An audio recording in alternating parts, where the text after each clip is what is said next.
기도하시고 말씀 배우도록 하겠습니다.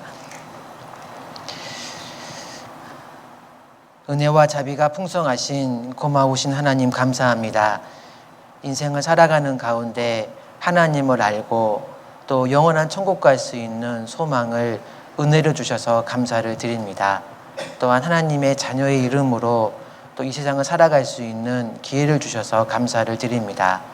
믿음으로 어려움을 이겨내고 또 주에 맡겨진 일들을 잘 감당할 수 있도록 저에게 더욱더 힘으로 더해 주시고 또 능력으로 더해 주시기를 부탁을 드립니다. 특별히 이 험한 세상 가운데 자라나는 하나님의 귀한 자녀들이 말씀을 배우고 또 하나님 앞에 구원받고 또 믿음으로 살아가는 믿음이 계보가 이어질 수 있도록 주님께서 지켜주시고 도와주시길 부탁을 드립니다. 순천권역 교사 수련에 하나님께서 함께 주셔서 모두 각 개인의 마음 가운데 힘과 위로가 될 수 있도록 모든 일정을 함께 해주시고 인도하여 주시옵소서. 우리를 사랑하시는 예수님의 이름으로 기도드렸습니다. 아멘. 성경 레위기 27장입니다. 성경 레위기 27장. 레위기 27장 1절입니다.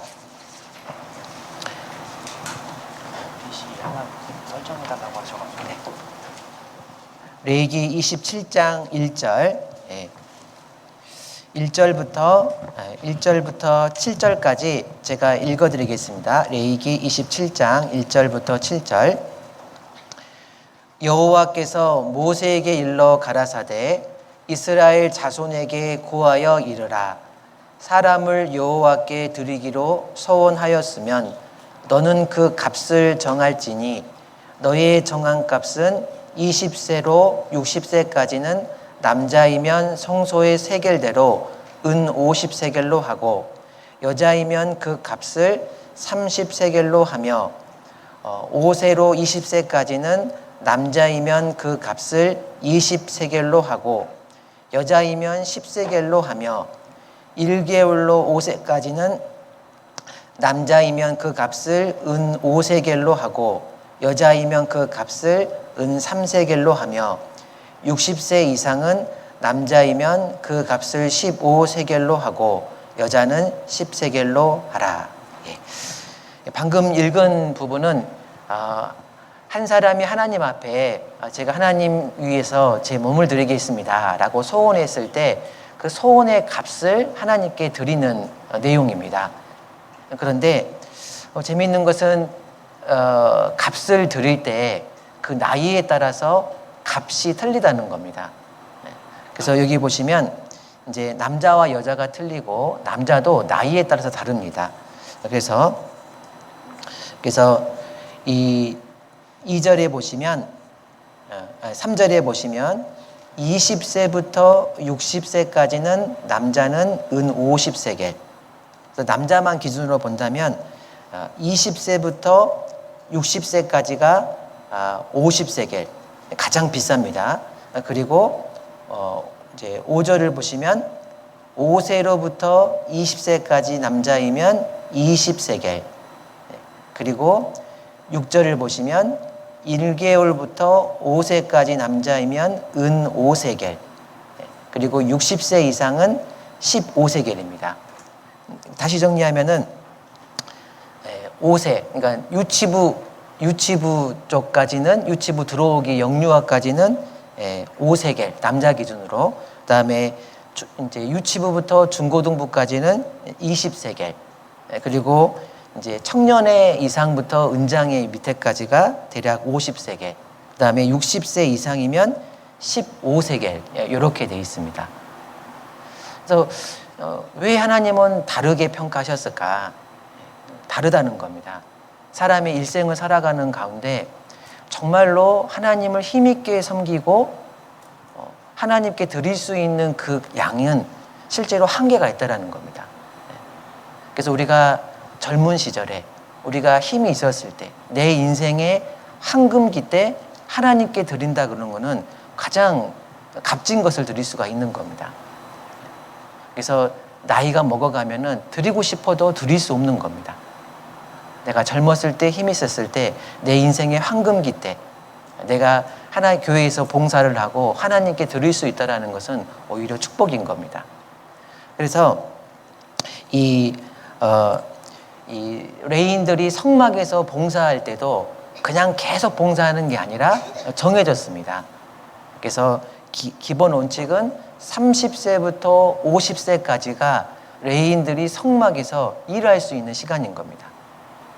그런데 이제 그 형편에 따라서 이제 레인들이 부족했을 때는 25세, 때로는 20세까지 내려가지만 보통 대략은 30세부터 50세까지 그 기간에만 레인들이 성막에서 봉사할 수 있는 겁니다.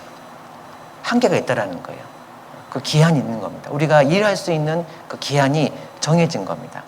그리고 일할 수 있을 때 젊을 때 하나님을 섬기면서 힘있게 살아가는 것은 하나님이 굉장히 더 값어치 있게 보신다는 겁니다. 그런데 우리가 젊을 때 일할 수 있다는 건 좋은 건데, 그렇다 그러면 이제 0세부터 60세까지 이게 다 다르게 있는데 그럼 어디에다가 투자를 하는 것이 가장 많이 남는 거겠습니까? 어릴 때부터 투자하는 게 가장 많이 남는 겁니다. 가장 황금기는 20세부터 60세이지만 가장 많이 남는 것은 어릴 때 투자하는 것이 가장 시간이 지나면 지날수록 점점 쌓이기 때문에 더 많이 남는 겁니다. 그렇기 때문에 우리가 어려서부터 어떤 아이들을 교육시키고 성장시키는 것을 하는 것은, 도와주는 것은 대단히 중요하다고 볼 수가 있는 겁니다. 대단히 값어치가 있는 거고 더 많이 남는 거다. 제일 많이 남는 거다. 우리는 그 가장 많이 남기는 일, 중요한 일에 우리가 함께 하고 있다는 것을 이제 기억을 하실 필요가 있겠습니다. 그런데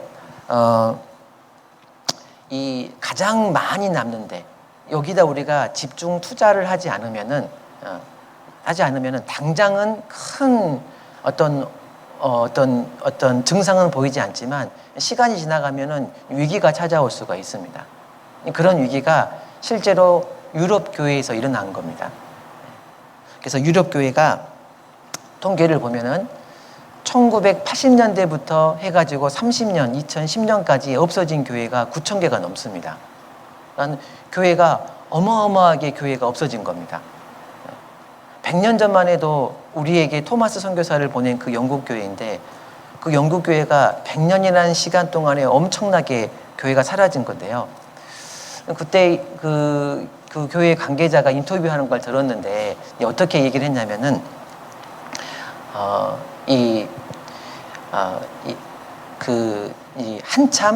한참 유럽의 어떤 히피 문화들과 어떤 이성주의, 어떤 물질주의가 막 물결로 들어왔었을 때 그때 젊은 세대들을 놓쳤다.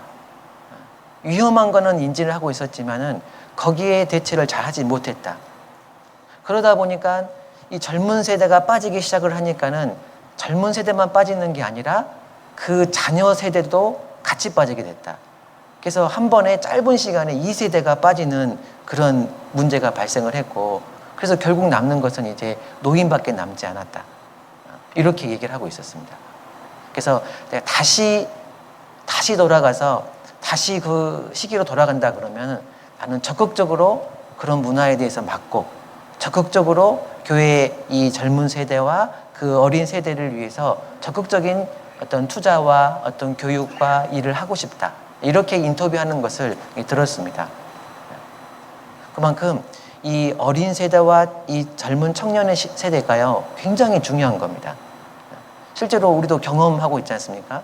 제가 처음 순천교회 왔을 때 중고등부 학생들이 지금 다 대부분 교사를 하고 있거든요. 금방 바뀌는 겁니다. 10년만 지나도 세대가 많이 바뀌거든요.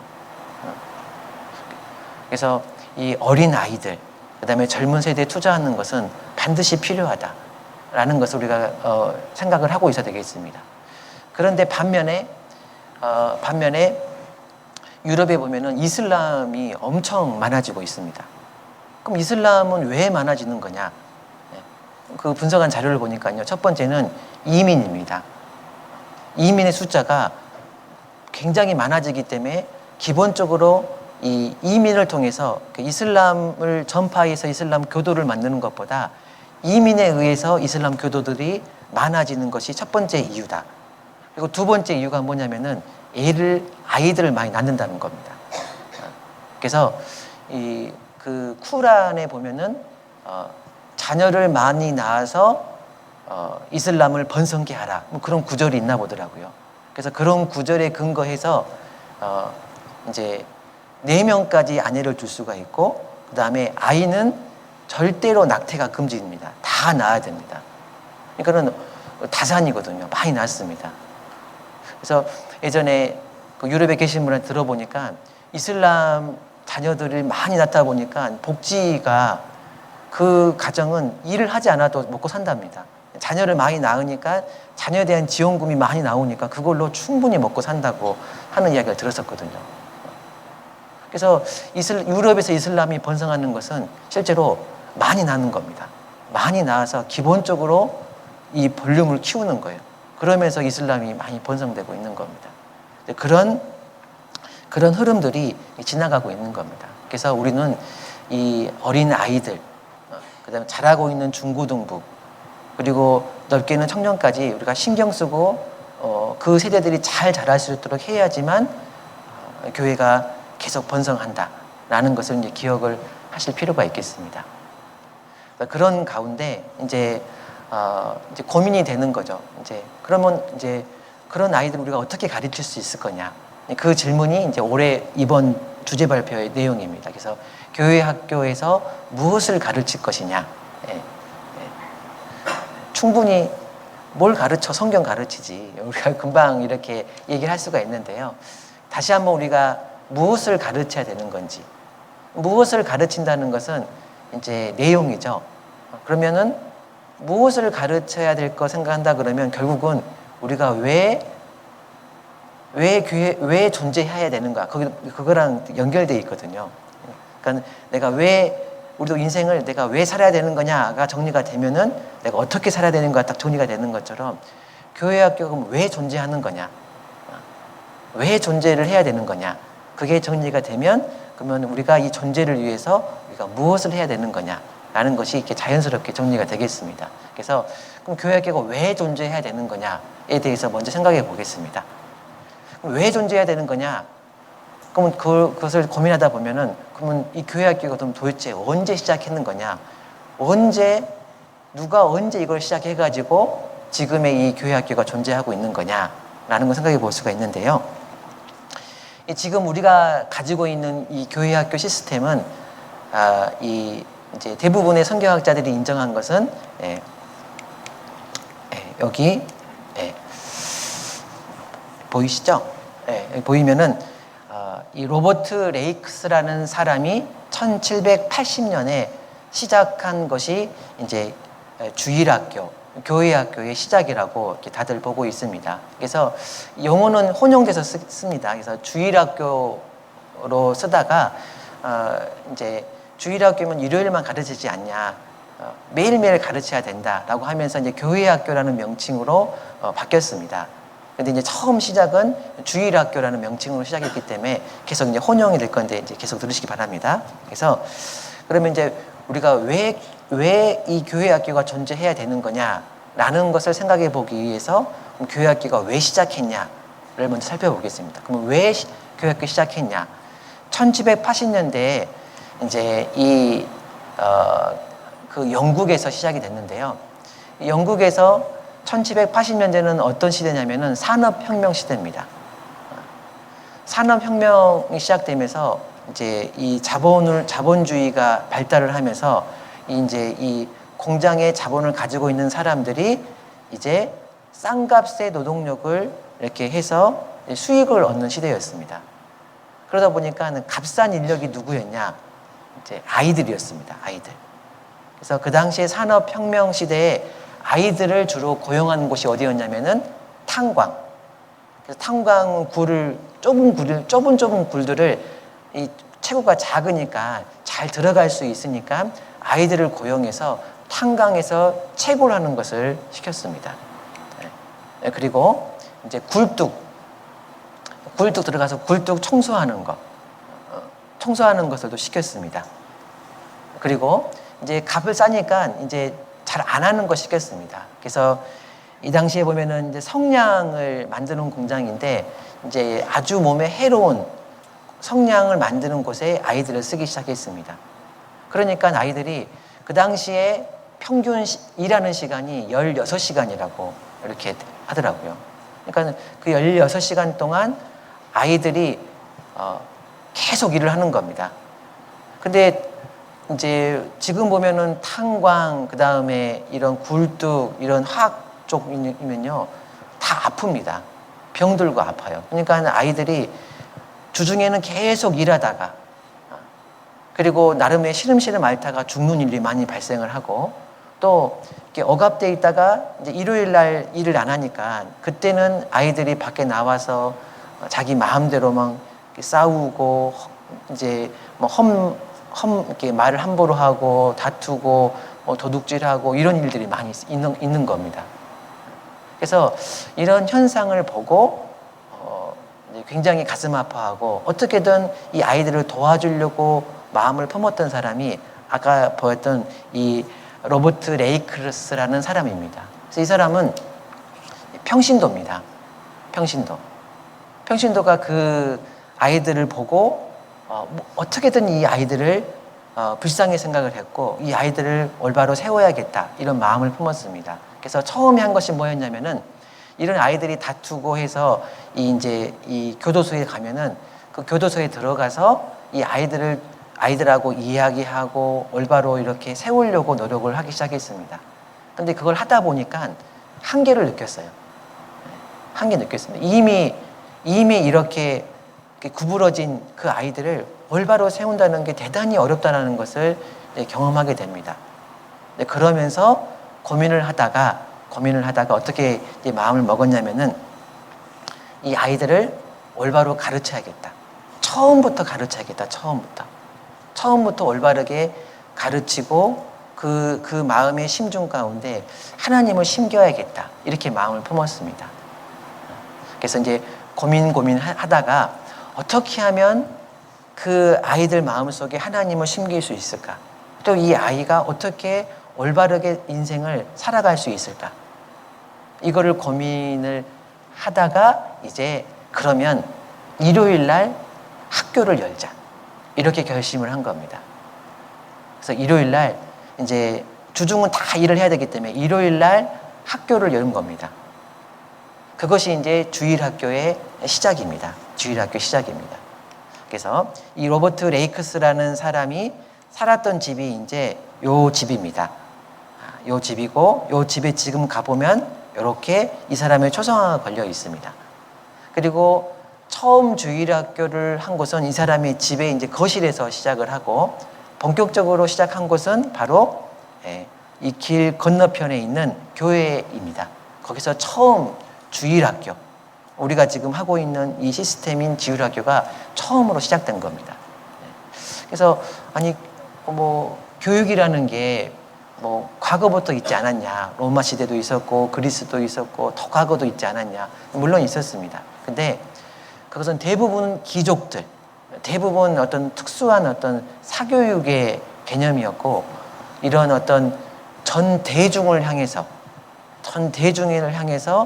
교육이라는 것을 시작한 것은 이 로버트 레이크스가 하는 1780년대의 이 주일학교가 처음인 겁니다. 처음이었어요. 왜 그 전에 안 했냐면은 그때 일반적으로는 이 권력을 잡고 있는 정치가들은 백성들이 많이 배우면은 좋겠습니까? 안 좋겠습니까? 별로 안 좋아합니다. 많이 알면은 뭔가 토를 달고 어떤 반항을 하기 때문에 대부분 백성들을 가르치진 않았습니다. 근데 이제 이 사람이 로버트 레이크스가 처음으로 가르치기 시작한 거예요. 그래서 시작은 아이들을 불쌍히 여기는 마음이었습니다. 그리고 고민은 어떻게 하면 그 가운데 하나님을 넣을 수 있을까? 그 고민을 가지고 시작을 한 겁니다. 그래서 이 사람이 생각한 건 뭐였냐면은 성경을 가지고 글자를 가르치자. 성경을 가지고 문법을 가르치자. 성경을 가지고 이제 그 질의응답도 하자 해가지고요. 성경이 기본 교과서가 되고 이 성경을 기준으로 해가지고 모든 것을 가르치는 수업을 일요일날 한 겁니다. 그러면 그렇게 시작을 쭉 했는데요. 여기 보면은 시간표가 보면은 이 성경을 교과서로 삼아 글 읽기, 철자법, 성경 문답을 했는데요. 수업이 어떻게 시작했냐면은 오전 10시부터 12시까지 수업을 하고 밥은 각자 집에서 먹고 오고 다시 오후 1시부터 다시 30분까지 수업을 한 겁니다. 이렇게 수업을 했는데요. 인기가 있었겠습니까? 없었겠습니까? 네. 근데요, 인기가 엄청 많았습니다. 왜냐면은 어떻게 보면 하층민, 다 아무도 신경 쓰지 않는 그에서 불러온다는 것은 큰 기회였습니다. 물론 처음에는 안 됐습니다. 처음에는 했는데 아이들이 오지 않았어요. 근데 이제 이 일에 대해서 소명감을 느끼고, 그리고 이 일을 같이 어떻게 하겠다라고 같이 이제 이야기를 나눴을 때 같이 도와주는 사람들이 있었습니다. 동역자가 생겼죠. 그리고 그 동역자들과 함께 이제 이것을 꾸준히 하다 보니까 점점 아이들이 오기 시작한 겁니다. 그래서 얼마나 좋습니까? 글자를 배울 수 있다. 글자를 아예 몰랐는데 글자를 배울 수 있다는 것이 있었기 때문에 아이가 글자를 읽을 수 있다 한다 그러면은 누가 제일 좋아할까요? 부모님이 좋아합니다. 그래서 부모님들이 적극적으로 보내기 시작한 겁니다. 그래서 부모님들이 아이들이 글을 쓸 수가 있고, 그 다음에 성경을 배우면서 이해하고 사고의 폭이 넓어지고, 그리고 말하는 것들이 이제 성경을 배우니까는 태도가 바뀌겠죠. 태도가 바뀌는 겁니다. 그래서 아이들이 점점 그 생활이 바뀌고 하나님을 알고 하니까요. 이게 부모님들이 나는 교회 안 다니더라도 너는 교회 다녀라 하면서 적극적으로 밀기 시작한 겁니다. 그래서 그 통계를 보면은 시작한 지 1780년대 시작했는데 5년 후에 그 참석하는 인원이 전국적으로 25만 명이 됩니다. 그러니까 어마어마하게 그때 많이 퍼지는 겁니다. 시작은 여기서 했지만 많은 교회들이 같이 이제 동참을 했습니다. 특별히 이제 그 영국 그때 감리교가 그 요한 웨슬레가 전도를 하고 있었기 때문에 요한 웨슬레가 복음을 전하면서 같이 이 주일학교를 같이 시작했습니다. 그래서 그러면서 엄청 빨리빨리 퍼진 겁니다. 그래서 5년 만에 25만 명, 그 다음에 30년 후에는 40만 명 이렇게 펴졌고요. 이 레이크스가 이제 죽을 때는 150만 명이 그 당시에 주일학교를 다니고 있었습니다. 그러니까 엄청나게 영국이라는 나라를 엄청 바꿔버렸습니다. 그리고 그것이 영국뿐만 아니라 그것이 미국으로 넘어가고, 그리고 미국뿐만 아니라 기독교가 전파한 곳에는 반드시 이제 주일학교라는 것이 들어가기 시작한 겁니다. 그래서 우리나라도 1888년에 이화학당에서 처음으로 주일학교가 시작됐다고 이렇게 기록이 되어 있습니다. 그래서 그렇게 이제 주일학교 개념이 그렇게 점점 이제 커지기 시작했는데요. 영국에서 그렇게 아이들 150만 명이 주일학교 다닌다는 것은 대단한 겁니다. 그래서 그 주일학교라는 그 개념 하에서 이제 어떤 게 생겼냐면은 이제 공교육이라는 게 생겨요. 공교육이 생겼습니다. 그래서 1780년대를 넘어가지고 1800년대가 넘어오면서 이제 주일학교를 기반 모티브로 해가지고 이제 국가가 아이들의 교육을 책임지는 의무교육이라는 게 영국에서 처음으로 시작됩니다. 그래서 그 법안을 처음 만드는 사람의 그 멘트를 보면은 이 공교육은 주일학교를 모티브로 해서 만드는 거고, 주일학교를 폐지하는 게 아니라 더 완성시키려고 하는 거다라고 이렇게 법안을 발의하면서 시작이 된 겁니다. 그래서요, 우리는 자부심을 가질 필요가 있는 겁니다. 교회의 주일학교가 실은 우리가 접하고 있는 의무교육이라는 공교육의 시작이 됐다는 거예요. 주일학교가 먼저 시작된 겁니다. 그리고 그 주일학교를 모티브로 해가지고 국가가 국민을 다 통합시키고, 그리고 이 어느 수준에 올라올 수 있도록 지식을 전달하는 목적으로 공교육이 시작이 된 겁니다. 그래서 우리나라는 지금 이제 의무교육이 고등학교까지 됐죠. 이제 의무교육이 고등학교까지 됐습니다. 그래서 의무교육은 안 보내면 안 되는 겁니다. 무조건 보내야 되는 겁니다. 안 보내면 이게 죄가 되는 겁니다. 그래서 이 공교육이 어떤 통일성을 가지고 교육을 시작을 한 겁니다. 그런데 이제 공교육이 그렇게 시작했는데요. 이제 공교육의 어떤 한계가 좀 있습니다. 그래서 공교육 자체가 정부가 주도해서 어떤 통일성을 가지고 이 교육을 보편적으로 다 동일하게 교육을 시켜야 되기 때문에 어떤 통일과 획일적인 게 들어갈 수밖에 없습니다. 그리고 평가라는 게 들어갈 수밖에 없는 거거든요. 그러면서 이제 우리나라 같은 경우는 입시제도가 들어가기 때문에 이게 공교육이 추구하고자 하는 목표를 이루기가 대단히 어렵습니다. 그래서 이번에 작년에 개정된 교육 과정을 보면은 이 각 개인에게 맞는 개인의 능력을 키워주는 방향으로 교육 과정이 개정이 됐습니다. 그래서 이제 고등학생들도 본인이 받고 싶은 수업을 참가할 수 있게 고교 학점제라는 것도 나오면서 바뀌었거든요. 근데 이제 어려운 점은 뭐냐면은 공교육에서 추구하는 방향 그 방향인데 실은 현실적으로는 입시라는 것이 딱 들어가 있고 모든 학생들을 다 대해야 되기 때문에 추구하는 것이 각 개인에게 맞게 교육을 한다는 것은 취지는 좋으나 그게 실현되기가 대단히 어렵습니다. 그리고 오히려 역으로 그 각 개인의 특성을 살려주고 그 개인이 이 개인의 특성에 이렇게 꽃이 발현될 수 있도록 도와주는 그 취지는 오히려 교회학교 교육 취지와 오히려 더 부합합니다. 그쪽에 오히려 더 밀착할 수가 있는 거죠. 왜냐면은 교회학교는 보면은 아이들을 개인으로 만날 수가 있거든요.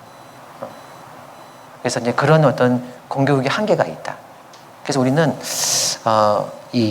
오히려 어떤 자부심을 가지고 대해야겠다. 교회학교의 교육이라는 것이 오히려 더 일찍 시작한 거다. 그리고 오히려 공교육의 본래 취지에 맞는 것이 우리 교회학교 교육에 각 개인에 신경 써주는 게 오히려 맞는 거다. 그래서 교회학교 교육이라는 게 실은 더 앞선 거라는 것을 기억하실 필요가 있습니다. 그리고 교회학교 교육은 아이들을 불쌍히 생각하고 또 세워주고 본질적으로는 그 안에 하나님이라는 걸 심겨주기 위해서 시작이 된 거다라고 이렇게 볼 수가 있습니다. 그렇다 그러면 지금 시대는 어떠하냐? 지금 시대는 만약에 지금 시대에 지금 시대의 상황은 처음 교회학교가 시작한 그때랑 무슨 차이가 있는 거냐? 실은 지금도 어려운 시대입니다. 그 당시에 아이들은 일하고 노동했지만요, 노동하고 살았습니다. 근데 지금 아이들은 굉장한 스트레스를 많이 받습니다. 어떤 그 경쟁과 어떤 공부에 대한 어떤 경쟁들을요 많이 받고 있거든요. 그리고 또 어떤 어떤 대중문화 스마트폰이라는 그런 시간들을 많이 받습니다. 그래서 옛날 아이들은 16시간 동안 일을 했지만 지금 아이들은 16시간 동안 공부하고 TV 보고 스마트폰 하고 이렇습니다.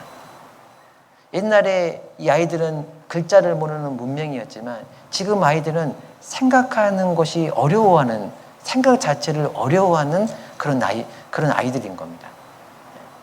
그렇기 때문에 어찌 보면은 그 당시에 주일학교가 처음 시작했던 그 상황과 지금의 상황은 오히려 비슷하다고 볼 수가 있는 겁니다. 그렇기 때문에 우리 주일학교에서는 반드시 존재를 해야 되고 그 아이들이 정말 생각할 수 있는 힘을 가지고 또 하나님이라는 이름을 가지고 살아갈 수 있도록 우리는 그 아이들을 세워줄 필요가 있는 겁니다. 그렇기 때문에 교회 학교는 반드시 존재해야 되는 겁니다. 그럴 필요가 있는 겁니다. 성경 에레미야 애가를 보도록 하겠습니다. 에레미야 애가 2장입니다. 에레미야 애가 2장 에레미야 애가 2장 11절입니다. 에레미야 애가 2장 11절 같이 읽어보겠습니다. 내 눈이 눈물에 상하며 내 창자가 끊으며 내 간이 땅에 쏟아졌으니 이는 처녀 내 백성이 패망하여 어린 자녀와 젖먹는 아이들이 성읍 길거리에서 혼미함이로다. 예. 어린 자녀와 젖먹는 아이들이 성읍 길거리에서 혼미함이라. 어디로 갈지 모르는 겁니다. 어디 갈지 모르는 그 상태가 우리 상태라고 볼 수가 있죠. 그리고 19절 그렇기 때문에 우리는 19절 이렇게 해야 되겠죠. 같이 읽겠습니다. 밤 초경에 일어나 부르짖지어다. 내 마음을 주의 얼굴 앞에 물 쏟듯 할지어다.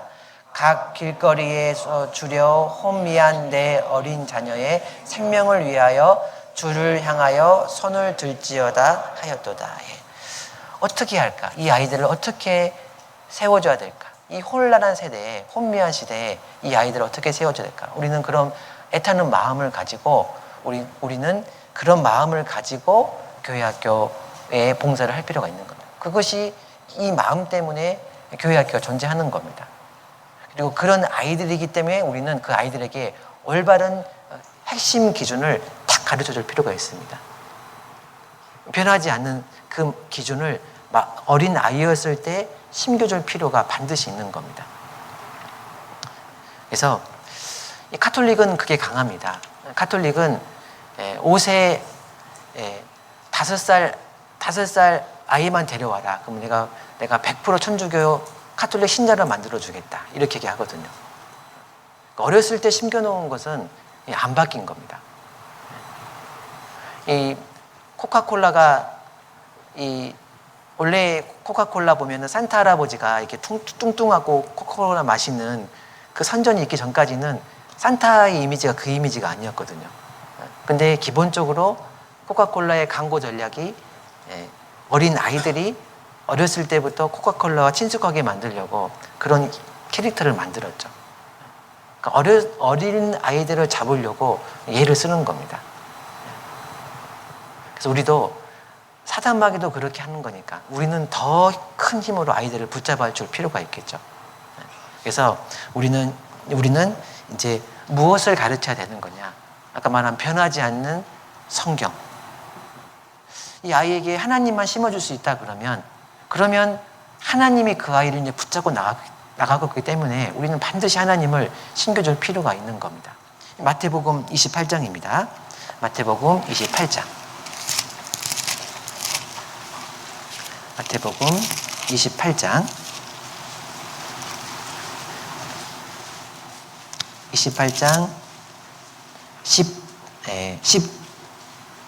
19절입니다. 19절 20절 같이 읽겠습니다. 그러므로 너희는 가서 모든 족속으로 제자를 삼아 아버지와 아들과 성령의 이름으로 세례를 주고 내가 너희에게 분부한 모든 것을 가르쳐 지키게 하라. 볼지어다 내가 세상 끝날까지 너희가 항상 함께 있으리라 하시니라. 성교와 관련된 말씀이지만 아이들 성교와도 마찬가지입니다. 너희는 가야지요. 적극적으로 행할 필요가 있습니다. 그리고 제자를 삼는다는 것은 하나님의 자녀가 되게 하는 것을 넘어서 하나님의 예수님의 뒤자치를 따라오는 것까지 만드는 더 적극적인 의미가 들어있는 겁니다. 우리는 아이들에게 가서 그리고 제자를 삼아서 그리고 가르쳐 지키게 하라. 그 말씀에 순종하면서 계속 걸어갈 수 있도록 우리는 응원하고 도와줄 필요가 반드시 있습니다. 그래서 이 말씀처럼 우리는 적극적으로 가서 제자를 삼는 일, 또 가르치는 일을 포기를 하면 안 되겠습니다. 그래서 계속 이제 성경을 가르쳐 줘야 되는데요. 그 성경을 가르쳐 주는 거에 대한 이제 성경을 가르치는데 그 가르치는 목표는 이제 나와 있죠. 우리 교회학교 목표에 나와 있습니다. 그래서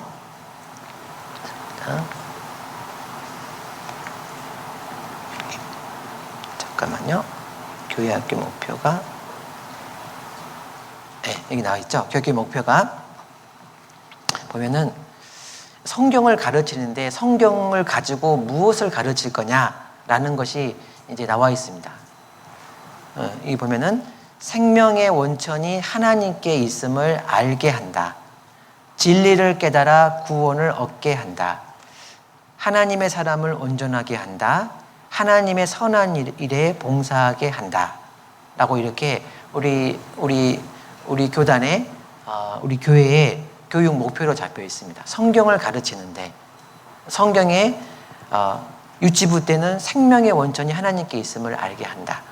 그리고 초등부 때는 진리를 깨달아 구원을 얻게 한다. 그리고 중고등부 시절에는 온전하게 하고 봉사하게 한다. 라는 그런 교육 목표를 가지고 성경을 가르치고 있습니다. 이걸 두 글자로 모은다 그러면은 두 단어로 모은다 그러면은 구원과 양육인 겁니다. 그래서 우리는 무엇을 가르쳐야 되냐? 아이들이 구원받을 수 있도록 반드시 해야 된다. 구원받은 아이들은 온전하게 양육될 수 있도록 우리는 반드시 도와줘야 된다. 이 두 가지가 우리가 이제 해야 될 일인 겁니다. 왜 우리가 교회 학교를 유지해야 되는 거냐? 그 아이들은 너무너무나 불쌍하고 온전히 세워져야 되니까. 그럼 무엇을 가르쳐야 되는 거냐? 전도와 구원과 양육을 반드시 가르쳐야 된다. 우리는 이 큰 틀을 잊어버리면 안 됩니다. 그래서 구원을 받게 하는 것은 반드시 중요한 겁니다. 반드시. 그 아이 인생 가운데 하나님이 함께 할 수 있도록 도와주게 하는 것은 반드시 꼭 필요한 겁니다. 그래서 이런 교육 목표 하에 우리가 이제 여러 가지 일정들이 잡혀 있는 겁니다. 그래서 이 전도라는 구원이라는 그 목표 하에 우리는 어떻게 되어 있냐면은 전도 집회가 있습니다. 그래서 전도 집회가 이제 방학 때는 어린이 천국잔치 방학 전도 집회가 있고, 그다음에 여름에는 학예 수양회가 있습니다. 그래서 일단 기본적으로는 이 구원이 가장 중요한 거기 때문에 이건 핵심인 겁니다. 이 구원이라는 핵심을 놓쳐버리면 우리가 방향을 잊어버립니다. 그래서 이제 구원받게 하는 것이 가장 중요한 문제다. 그래서 학예 수양회 때는 반드시 다 참석시켜야 되는 겁니다. 반드시. 이 아이들이 보면 학예 수양회 참석하면서 성장하거든요. 성장하는 겁니다. 그래서 학예 수양회 때는 반드시 참석할 수 있도록 우리가 힘을 실어줘야 되고, 방학 때 어린이 천국잔치 방학 전도 집회는 우리가 접할 수 있도록 최대한 할 필요가 있습니다. 그래서 이제 규모가 큰 곳은 자체로 할 수가 있고, 규모가 작은 곳은 이제 인근 교회와 연합해서도 할 수도 있습니다. 그리고 그게 안 된다 그러면 이제 그 DVD로 아니면 인터넷으로 통해서 집회를 할 수 있도록 그렇게 말씀을 전파해 주는 것은 반드시 할 필요가 있습니다. 그래서 우리 전도 집회가요, 실은 성경의 주요 교리입니다. 성경에 대해서, 하나님에 대해서, 그다음에 인간의 죄에 대해서, 예수님에 대해서 다 다루기 때문에 굉장히 중요한 내용이거든요. 그래서 전도 집회를 계속돼서 접할 수 있도록 해줄 필요가 있습니다. 그래서 예전에 부장단 모임에서 나왔었는데 한번 순천 권역은 같이 있기 때문에 이제 그런 기회가 이제 논의는 할 예정이긴 합니다. 그래서 보면은 교회학교 담당 전도인으로 이렇게 배정되신 분들은 있기 때문에 이런 방학 전도 집회는 이제 그분들이 이렇게 돌아가면서 이렇게 교회에서 외부를 초빙하기는 힘들지 않습니까? 그래서 이제 권역에서 가서 아이들을 소규모라도 이렇게 집회를 할 수 있는 그런 기회를 만들어 보려고 지금 계속 논의 중에 있습니다. 그런 기회가 빨리 왔으면 좋겠다는 생각은 듭니다. 그래서 하여튼 전도 집회를 최대한 들을 수 있도록 이렇게 도와줄 필요가 반드시 있다라고 하고, 이제 또 이렇게 소그룹이든 이렇게 다양한 형태로 항상 같이 듣는 게 아니라 이번에는 뭐 저학년만 한다든지 이렇게 그룹을 좀 나눠 가지고 하는 방향으로 이렇게 할 필요가 있겠습니다. 그래서 구원이라는 학습 목표가 있기 때문에 여기에 맞춰서 우리가 여러 신경을 쓸 필요가 있겠습니다. 그리고 양육이라는 또 목표가 있습니다. 그래서 실은 우리 교회는 상중하로 따지면 굉장히 잘 되어 있습니다. 시스템이 굉장히 잘 되어 있습니다. 그래서 규모가 작더라도 온라인으로 보면은 이 공과를 들을 수 있는 시스템이 갖춰져 있거든요. 그리고 여기 있죠. 학생들 공과가 들을 수 있도록 교회학교 홈페이지에 가보면 다 들어 있습니다. 그리고 교사들 교사 공과 공부를 위해서 계속 업데이트가 되고 있거든요. 그리고 그걸 할 수 있는 교재까지 참빛 머릿돌까지 있습니다. 이 정도의 시스템을 가지고 전국 교회가 움직이는 교단은요 굉장히 드뭅니다.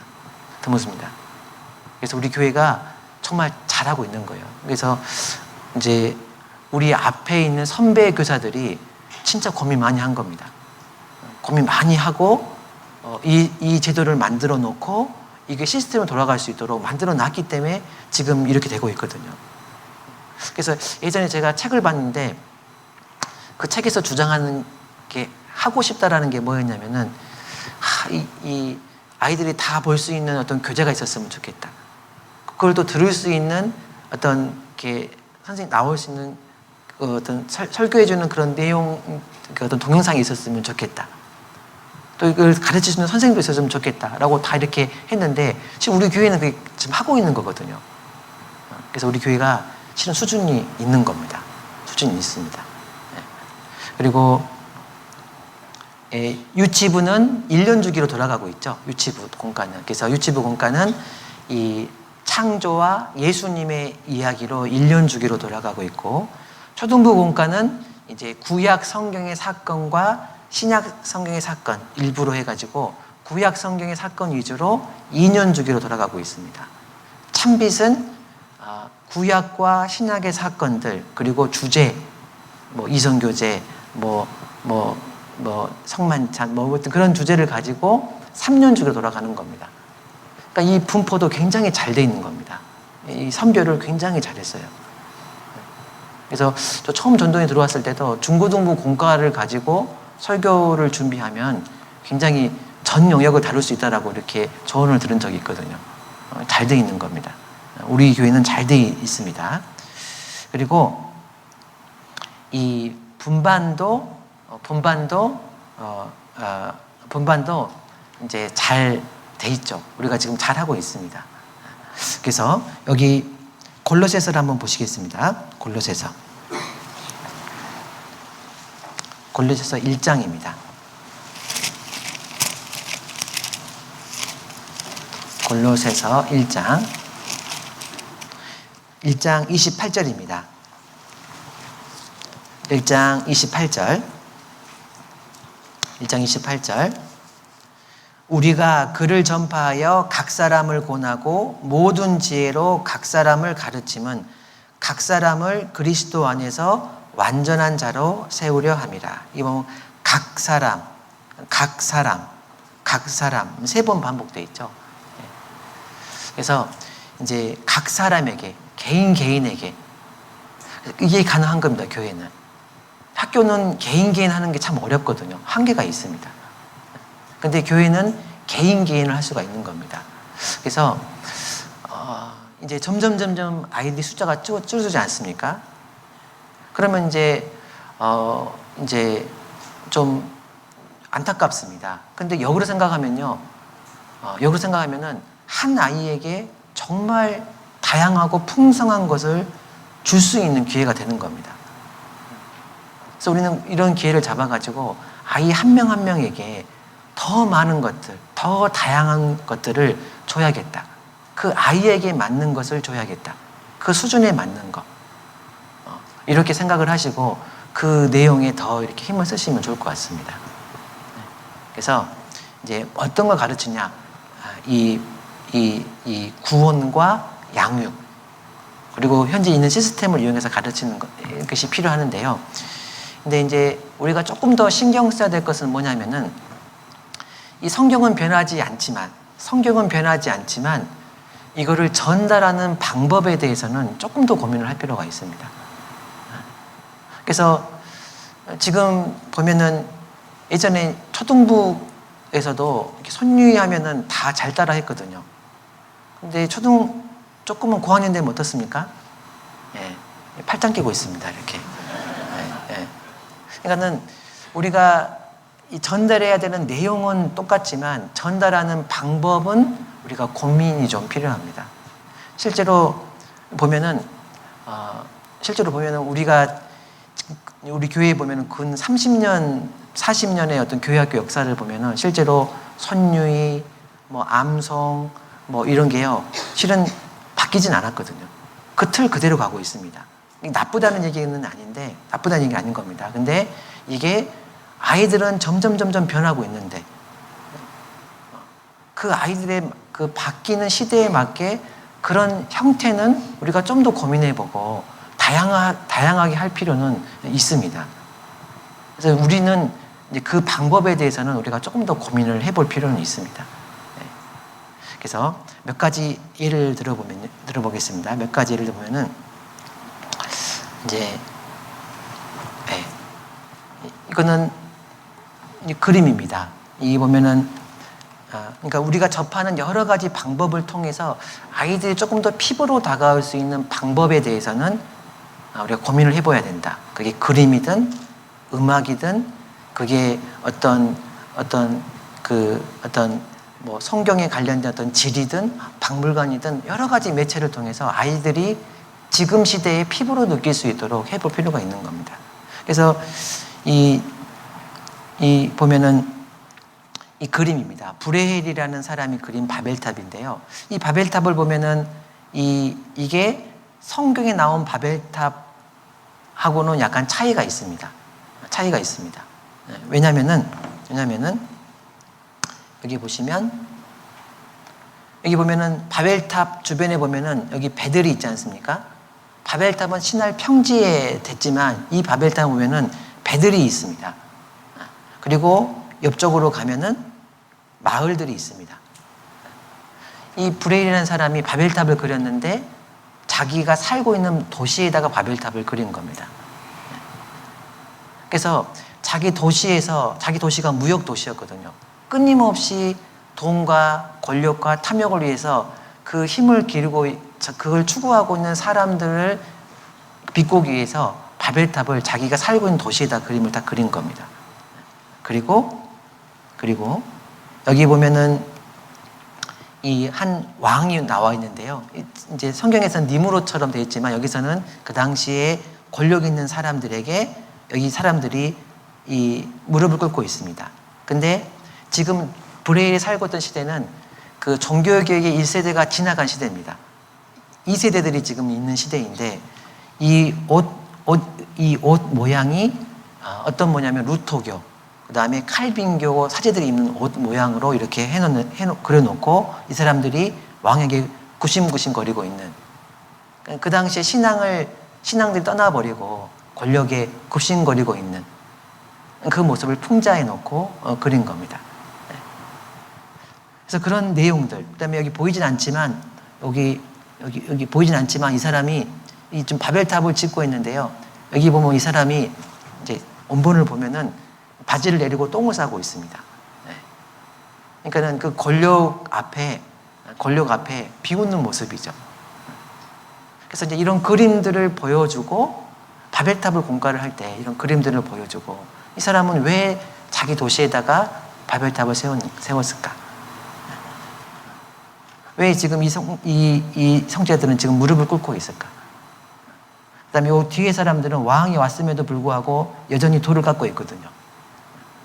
여전히 권력을 쫓아가는 그 시대의 종교인도 있지만 묵묵히 또 하나님 앞에 신앙생활을 하면서 걸어가는 신앙인도 있다라는 겁니다. 그래서 이제 이런 그림을 가지고 이야기를 나누기 시작하면요, 굉장히 흥미를 느낍니다. 그리고 고민을 하게 되죠. 진짜 바벨탑이 뭘까? 이 시대의 바벨탑은 뭘까? 그리고 나의 바벨탑은 뭐냐? 이런 걸 고민하기 때문에 이 내용이 훨씬 더 가깝게 느껴지는 겁니다. 그래서 이제 브레일이 그런 그림을 많이 그렸거든요. 네. 여기도 보면은 두 마리의 원숭이가 이렇게 있는데, 이렇게 지금 뭉겨져 있는데, 저기 자기가 이 도시의 배경이 자기가 살고 있는 도시거든요. 도시를 그려놓고 도망가지 않고 이걸 벗어나려고 막 애타하지 않고 바로 앞에 있는 호두 까먹고 있는 겁니다. 그걸로 만족하고 있어요. 현실에 만족하고 있는 이 뛰어놀아야 될 원숭이. 그런 이야기들을 들어주면서 아이들과 이야기를 하게 된다면은 이 아이들이 깨어나겠죠. 생각할 겁니다. 그래서 이런 중간중간에 성경을 더 가까이 할 수 있는 매체들을 고민을 해볼 필요가 있다는 겁니다. 우리가 살면서 무엇을 보든지 간에 어떻게 연결시키면 좋겠다. 이런 거를 연결시킬 필요가 있는 겁니다. 또 이런 찬송가도 마찬가지죠. 이건 찬송가는 이 바이올린은 15억의 경매가 됐습니다. 무슨 바이올린일까? 이 타이타닉에서 하틀리가 배 침몰하면서 사람들이 악유부안이 있었을 때 이 바이올린 연주하면서 마음을 진정시켰던, 끝까지 있었던 하틀리의 바이올린입니다. 그럼 이걸 가지고 또 이야기도 나눌 수가 있는 거죠. 찬송가도 마찬가지죠. 찬송가도 생키가 기록한 찬송가, 크로스비가 한 찬송가, 또 이렇게 이제 로마 시대 때 카타콤에서 죽으면서, 그 다음에 콜로세움에 죽으면서 불렀던 그 순교자들의 노래들. 그래서 코바디스 보면은 그 네로가 사자에 뜯겨먹는데 찬송을 부르니까 저놈들 또 누구냐? 왜 그러는 거냐? 막 하면서 로마가 그 네로 황제가 막 화를 내거든요. 그런 이야기를 통해 가지고 어떤 우리 찬송에 대해서 이야기를 나눌 수도 있고 할 수가 있는 거죠. 네. 그래서 대충 그렇습니다. 예. 그리고 바하도 보면은 자기 어떻게 얘기했냐면, 내가 음악하는 이유는 하나님께 영광을 돌리고 사람의 영혼을 살리기 위함이다. 내가 연주하는 이유는 최고의 음악가에게 들려주기 위함이다. 최고 음악가라는 하나님 얘기하면서 이렇게 쓴 겁니다. 그래서 여기 보면은 오직 하나님께 영광, 예수여 도우소서. 그래서 솔리데오 글로리아 악보에다 쓴 겁니다. 그러면서 바하와 관련된 어떤 음악을 들려주고, 네가 지금 뭘 느끼고 있냐? 네 마음을 한번 얘기 한번 해봐라. 하면서 이렇게 얘기도 할 수가 있는 겁니다. 그런 매체들을 좀 고민을 한번 해볼 필요가 있다는 겁니다. 그래서 바하가 만든 칸탄타, 예수 인간 소망의 기쁨. 요즘 유명한 피아노이스트 임윤찬의 피아노로 한번 들어보겠습니다. 그래서 한번 도대체 이 바하가 예수님이 인간의 소망 기쁨인데 그걸 어떻게 음악으로 표현했는지를 한번 눈을 감고 한번 들어보시기 바랍니다. 한번 느껴보세요, 한번. 아이고.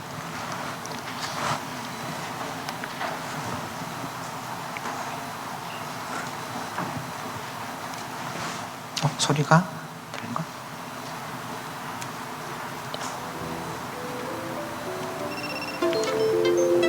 죄송합니다.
시간상. 예, 예. 그래서 어떤 예수님에 대한 공과가 나온다든지 뭐 그런 공과 때 이거를 통해서 조금 더 이렇게 가깝게 느낄 수 있도록 그런 어떤 노력도 필요하겠죠. 핸델도 보면은 할렐루야, 예수님의 탄생, 그 다음에 죽으심, 부활을 이제 할렐루야라고 이렇게 했는데요. 이것도 한번 들어보시면서 이야기를 나눌 수는 있는 겁니다.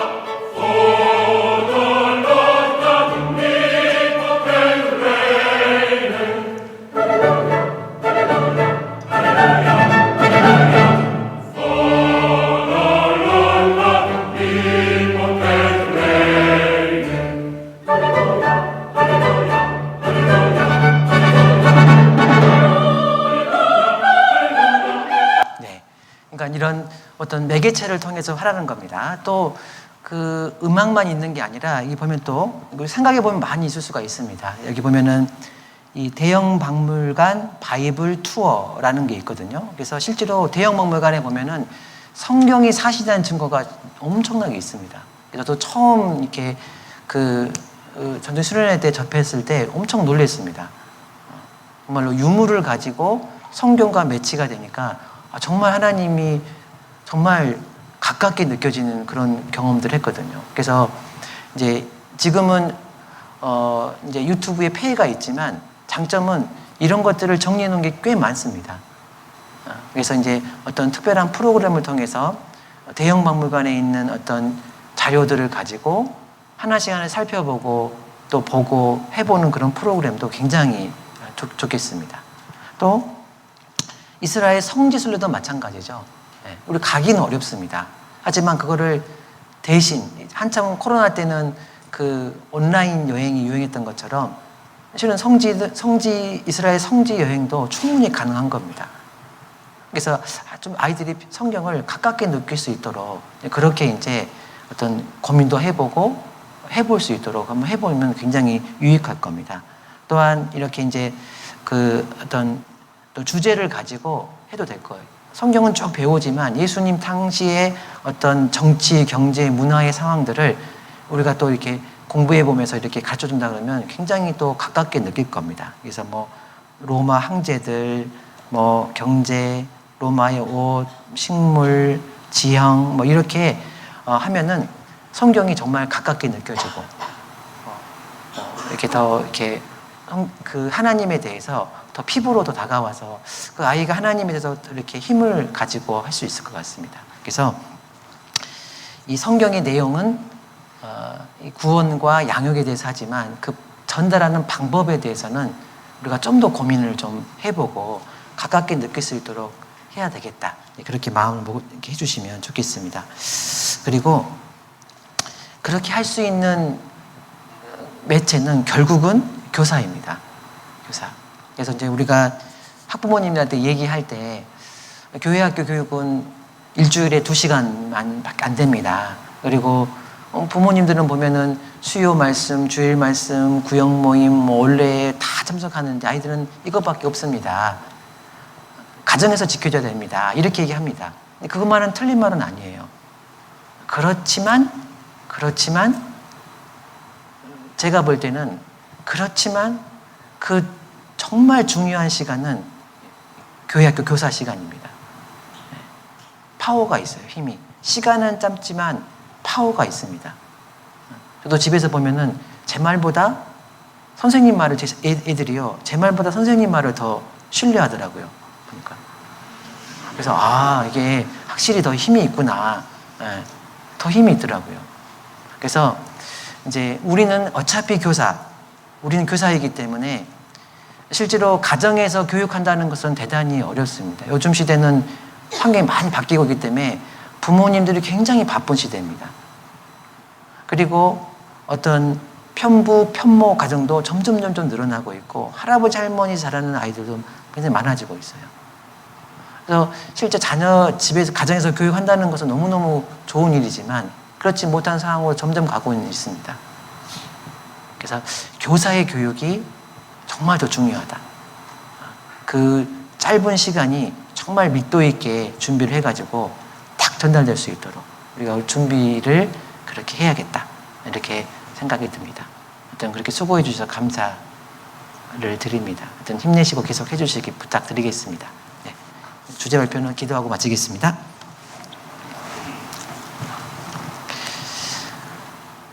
하나님 아버지, 저희에게 주님의 마음을 허락하시고 또 하나님께서 함께 해주셔서 지혜와 능력으로 아이들을 대할 수 있도록 이렇게 도와주시길 부탁을 드립니다.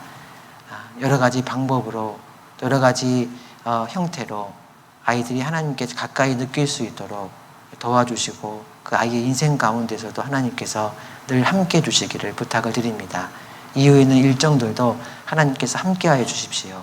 우리를 사랑하시는 예수님의 이름으로 기도드렸습니다. 아멘.